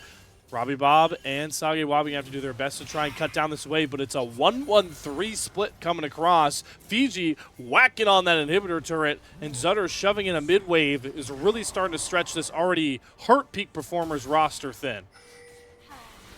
Peak Performers trying to play a defense, and they might have just found Zutter. Kitsuo, though, wisely does not go for the extended trade. The Scion was just around the corner. And that's my big concern at this point, Slayer. Like, sure, you've got the LDR. Sure, you've got the execute. Sure, You've also got the Pike, so you actually have 2 executes. Or, no, 3, because Shogath. I can count. But still, how are you? I find it hard to believe you're ever going to get this Scion low enough to actually make use of those executes. Fiji has never dropped below 25% HP. I feel post 20 minutes, this man just kind of seems invincible. So unless they find a pick onto him where the other team is on the other side of the map, then it's going to be a tough game for them to play, especially in the wake of teamfights that, despite the items coming in, has not gotten any easier and remains to be the biggest challenge of peak performers ahead of this game. I love when Scions get gold, Scion players get gold, and they're able to build fun things like Overlord's Bloodmail for Fiji, knowing that, hey, I'm 6-1. I've been throwing down this game, guys. Let me treat myself a little bit. See if we can do even more damage as the rest of NLE continue to press up against this peak performers base, looking to crack it open. Got Fiji and Dumpa here leading the charge, but now the collapse has come through. Yep, and they've just got Fiji locked up. Looks like they did have enough damage, Quacks, as your caster curse comes across. Fiji's death will get the inhibitor turret down. But man advantage to peak performers, hunting for more. Zutter, good use of the E to get away from the Alorum knockup. Hook gonna land from your curtain call out from Sage Wabe. Maybe trying to slow up damage some from of these Idol. members, but Idol burns through Dardoch and Alorum's health bar for them to think twice about pushing any further. That was one headshot from the Caitlyn, by the way, that almost destroyed Dardoch completely in a one hit. And it just furthers the theory that we have here, Slayer, that NLE are Arcane's biggest fans. Certainly are. Not fans of spiders. Maybe got some arachnophobia. They're trying to dish out onto Kitsuo. Repels, flashes, chunks of glacial prison. That's a lot of ice to the jaw. And Kitsuo going to fall to Dumpa. Tank's got damage too, folks. Dumpa finds the first kill. The rest of the performers are grouped up. BG has TP soon. Won't go for the play just yet. Yor does not land the death sentence. Does get harpooned in closer. But peak performers are just too scared of the 5v5 to really ever push a hook towards a kill. And they've got to start worrying about the dragons. It would be 2 now in the inventory, and they would be denied the soul point. It really feels like those dragons, you know, we kind of talked about it earlier, Slayer, as a bit of an afterthought. We didn't think either team was going to be able to win through that win condition, but surprisingly enough, I feel like the stalling from peak performers has been enough to where that might be a relevant thing later down the line. If they can just continue to hold the line, continue to play defense on their base, then we could very well see the Dragon Soul being fought over, but it feels like until we see something from them, a fight win from them, peak performers are going to be on the receiving end of the Dragon takes, as NLE have a long way to go, but as it stands, they are in control of this game and in control of the rivers. Should be easily able to grab that Dragon. We do have both Dragon and Baron pretty synced up. Normally in a game this late, that means big implications. Not as big with the fact that Quacks pointed out, nobody's in near the soul take whatsoever. Oh no, Kitsuo. Does seem like the priority for NLE is to go for that Dragon, but Zuter has other plans. He's just executing Kitsuo, gets his health bar burned through. There's a teleport coming through. Fiji wants to join the party. That ace in the hole. Chunk Stardock solo, and now both marksmen are left exposed. Fiji going to chase down Sagewabe, knock him up. The cleanse, the crit shot's not enough. Zutter survives, and here comes Dumpa on the backside trying to cut Robbie Bob's escape off, but Alorum TP's in to try and save his last marksman. Robbie Bob desperately trying to run away as Zutter does kill off Sagewabe. Dumpa and Fiji. It's a tank brawl. Alorum's left. They're literally ending the game, Slayer. I didn't even spot that. Robbie's going to get a TP off back towards his base. Drops Mom through to cut down the wave. Inhibitor going to fall. Not much more else to find here. This is just so wacky. Alorum's trying to sneak back into his base as this giant cho'gath. Zutter goes on a rampage. It's just Robbie, Bob, and Dardoch. Kitsuo respawning here. Dardoch trying to see if he can get the execute threshold. The locket shields is going to save Zutter for now. Next Level Esports got a pair of kills, an inhibitor, and they're happy with that for now. Trying to get out. Dardoch hunting for an angle, has death from below if he can get on top of these low health bar, Idol and Zutter. Dardoch wary about stepping up. The Smolder cannot afford to eat a hook or he will be cut down. Kitsuo on the side as well. They go for the death from below, but Idol barriers it, does not get killed, and just deletes Dardoch at about 75% HP. The Smolder execute from over the wall, though, does give Robbie Bob a coveted trade. And they finally go for a 1-for-1. They get the shutdown. Idol falling down. The Dragon and the Baron are still available. Alarm will respawn in just a few seconds here, so the big premier tank for Peak Performers will be on the map. No Wave, immediately a gigantic threat for Peak Performers as well, so if there was ever a time to contest an objective, it would have to be now, Slayer. Robbie Bob teleported back to save the base, remember, so him being on the top side, I feel like means no Drake take. Kitsuo trying to combine with Sage Wabe, but once again, there's not enough damage to kill off Zutter, and he escapes back towards his own enemies. 2-for-1 special. Sage Wabe and Kitsuo fall just to knock down Zutter. You blink and the spider is down, washed away, and drowned. The Ocean Soul going to be taken, and it looks like NLE have had enough of this game. They are pinging toward the Baron. Kitsuo going to be dead for another 30 seconds. I mean, Alorum does have Feast, does not have the Flash, so there really is no easy way to go for a steal here. And again, this kind of just stems from our big concerns in the draft. You don't have the late game. You don't have the team fight. You don't have the big 5v5 win that you had in game number 1. You've got the pick potential, but the moment that ended, it felt like this game fell out of Peak Performers' control. The Baron will be taken, and the game continues to be harder and harder for them. They're just trying to stall for Dardock's or Robbie Bob's damage, but Alorum is just caught in the middle of too many members. Baron falls, Alorum dies as well. Robbie Bob is safe, but they're just relying so much on this Smolder to get everything done for Peak Performers. I mean, Robbie Bob really is the only champion that can take down these frontliners. Sage Wabe does have the LDR, but you also have to consider how easy it is for the side of NLE to get to this gym. We've seen it time and time again. When Sage Wabe does not have the Flash, he's a sitting duck. He is waiting to get taken down in a lot of these fights. The only hope he has is that he can lay down as much damage before that happens. And just based off of how tanky this frontline is, the amount of damage you can do really is not that big. So the extended fights have to go the way of the Smolder. You have to be reliant on Robbie, like you said, Slayer. And it feels like that's not going to change anytime soon. The Dragons are 2 apiece. The Soul is kind of out of the question. The Baron is active. The game, doors are closing on it as it stands. It's been really stalled out, though, with some of Peak Performers' ability to create long fights that Robbie Bob can utilize very well. And yeah, like you're talking about, I don't care how many armor pen items you have on Jhin. That is a champion not designed to deal with tanks whatsoever naturally in his kit. He's just not designed to deal with the amount of pick tools on NLE either. He's so susceptible to getting locked down, whether it be from Yoru or Dumpa or especially Fiji. That Unstoppable Onslaught has been so good at not only, getting the Scion into the fight, but just creating and dividing the space between Jhin and the rest of his team.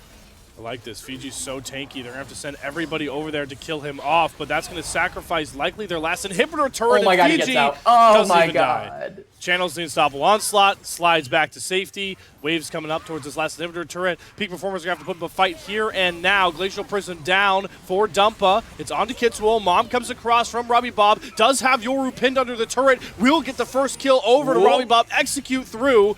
But it's the push and pull of Fiji once more all the way across on his island in a 1 versus 2 now versus Sage Wabe and Alorum, but he is taking forever to burn through. Dardock going to try and chase him down. Gets the stun through. Robbie will hold the other wave, and Peak Performers put up a hell of a first stance against the second Baron wave from Next Level Esports.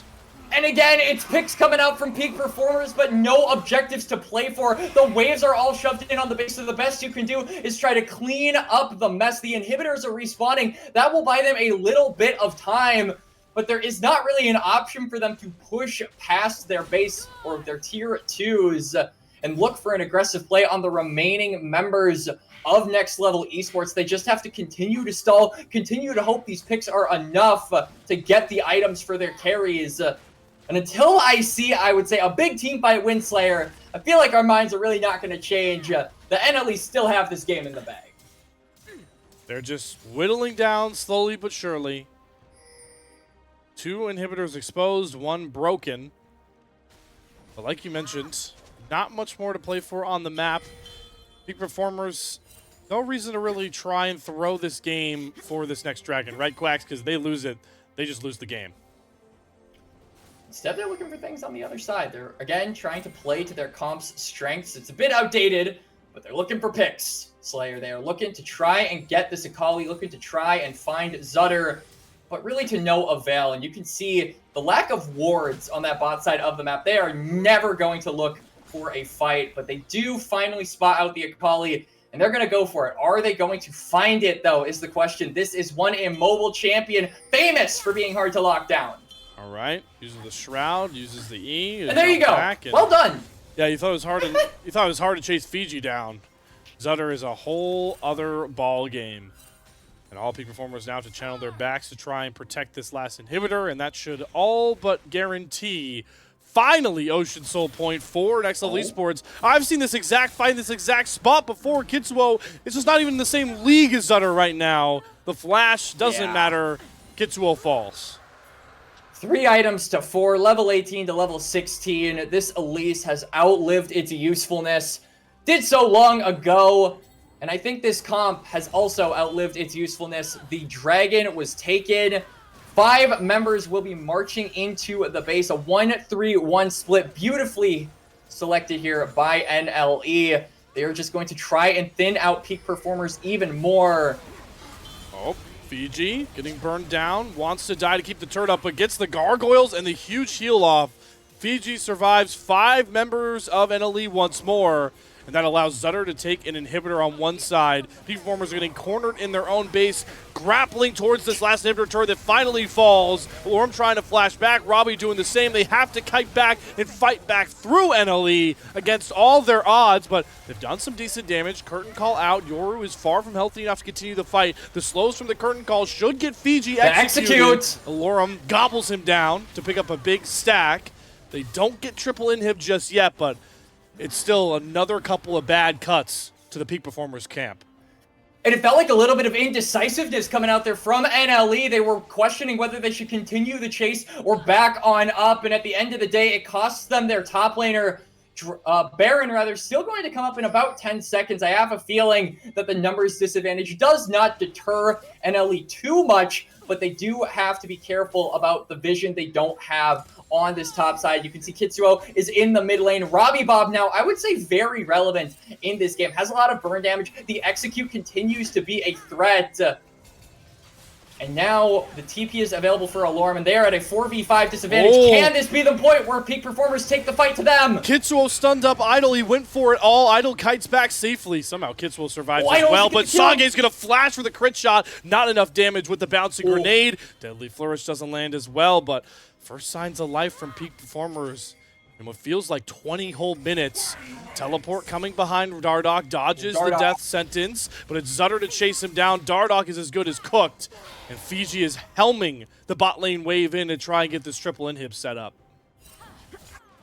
And just like that, Dardoch oversteps. The Baron will belong to the side of Next Level Esports. That might have just been the straw that broke the camel's back to Slayer, because they're going to use this to try and end the game. But if nothing else, they can use it to get priority for the dragon. Fiji's just going to ult on away, saying cowards, as he gets away from that pick that peak performers are trying to go for. All of the members committed to the bot side, though. Guess what, Slayer? They're going to the top side.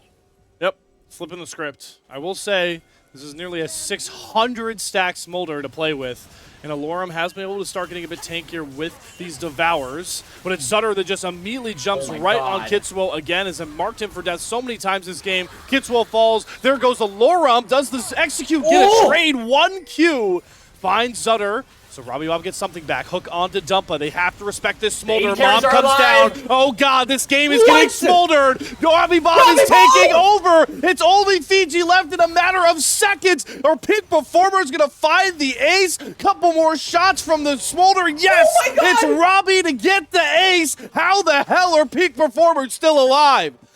Robbie Bob, one of the kings of collegiate, comes up big when it matters most. 3 members are alive, and we'll have to see what peak performers can get from this. Their first ace for as long as anyone can remember in this game. It might actually have just been their first ace period here in game 2. but they fight back, they bite back. They're going to go down mid lane. Valorum, though, coming up in 10 seconds, does not have the teleport, so they won't be able to get too much. But, oh my god, look at the stacks on Smolder Slayer. Thank you for highlighting over them. This has now drawn the battleground lines. If you can protect the Smolder, if you can protect the Jhin, Peak Performers might have a way back into this game. The Dragon spawning in 40 seconds. And the red side finally looking to get some vision, finally looking to fight back on this neutral. We have reached Smolder 630 stack Zephyr build. I mean, this is the most Exodia of Smolders the ACL is probably going to see all season long. And we also... Oh, for sure. Yeah, and Alorum has finally started stacking his... Oh, Idol. Idol! Oh, Idol has to be very careful. This is one hell of a death brush. And it's Dumpa that just jumps into it. Dumpa, no! He's the jungler to get caught with Ocean Drake spawning in a matter of seconds. Oh no, that what is happening, makes me man? Cry. It's not gonna be Soul for the side of Peak Performers, but they will be able to deny it. And yet again, they have a numbers disadvantage for 50 damn seconds, Slayer. The death timers are so long at this point in the game. We are 45 minutes in. And ladies and gentlemen, boys and girls, are you not entertained? This is what peak League of Legends in the ACL looks like, to quote a famous caster. Cho'Gath starting to get pretty monumentous, finally getting some of these chomp downs on to champions to stack up. Sage Wage full build, and Robbie Bob just getting more and more godlike as this game goes on. I mean, at this pace, he might reach 700 Smolder stacks. And with the Smolder behind them, Dardoch has the confidence to go for these picks. That's a cocoon stun. They got Yoru down. They're going to give the kill over to Sage Wabe. But man, this game is flipped on its head. Fiji, I hear a Scion ultimate channel. The Scion is ulted into the base. He's going for the inhibitors all the way in. He's going for the bounce. He's going to start whacking on the inhibitors, but the recalls from Dardoch. He has those symbiotic boots. He gets back first. Sage Wabe and Robbie Bob are both here. Fiji definitely going to sacrifice himself for one inhibitor. Will fall to Robbie. Picks up just one extra wave of super minions, but that's exactly the desperation that's starting to show for Next Level Esports.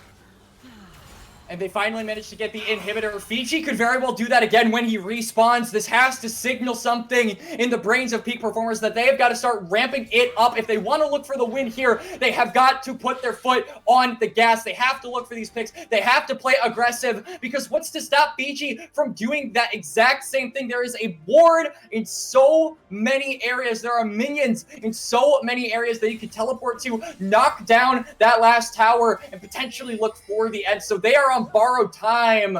They have to make use of what time they've got left. The Juggernaut Robbie Bob, the only thing holding Peak Performers in this game, has teleport available. He'll go back to base to try to catch these waves. Zutter is setting a trap towards this bot side. He's waiting around the super minion wave to see if Robbie is the one to answer it. Luckily for Robbie, the wave gets close enough towards his base that he's not under threat. But there's a teleport channeled, Quacks. Is Fiji going for it? Yup, here we go! Okay, It isn't yet spotted out. Okay. Is one of the members going to intercept it from the side of Peak Performers? Can they bite the bullet? Can they bite the charging man? That is Fiji. He's going to look for the end-all, be-all MLG Scion gamer play to end us off. Seems like he was actually maybe trying to catch somebody on a wave, but Peak Performers hold their resolve. Zutter was camping in that brush for 30 seconds. He recalls now with teleport available. Peak Performers are staying grouped up as 5. The very thing that we thought was the shortcoming of their composition is honestly what's keeping them in this game, with their base so much so in tatters. I mean, at this point, I feel like team fighting is on the board. You've got full items from everybody. Zephyrs from both ADCs. Oh, they stopped him! Is he going to look for it? No, he gets his ult stopped. Fiji's going to fall. They pick him off. And now Next Level Esports, they're trying to all race towards the base. For the mid lane. But Robbie, he teleports back towards the wave. There's no way for Next Level Esports to race for the base race. But they're still going to try and pick off the members of Peak Performers without their Smolder. But it's Zutter to fall. Idol's caught as well, desperately trying to kite back. Mom scrapes over. And here comes Robbie Bob looking to end the game on his own. Down goes Idol. Yoru's next to fall. It's just Dumpa left up, but the death timers are over a minute. If Dumpa falls, this just might be the comeback of the season for Peak Performers. And they've got a wave. They've got the ability to also play ball. The defense could be there. We can see Dumpa trying to look for the end. Fiji doesn't have the teleport, and he won't be able to join on up. Look The at the waves. Sejuani is going to look for the end, but the 1v1 of the junglers to determine it all. Can Wait. Kitsuo stop it? Dumpa has a massive wave. Look at all these minions. Oh boy, I'm Look getting at the shades. wave. It's TL versus FlyQuest Look at all it, over they again. do it. Nexus turrets are down. Dumpa's trying to auto it through. Kitsuo's gonna just die to the minions trying to save his Nexus, and he does They it. did Peak it. Performers come back in 50 minutes to sweep NLE out.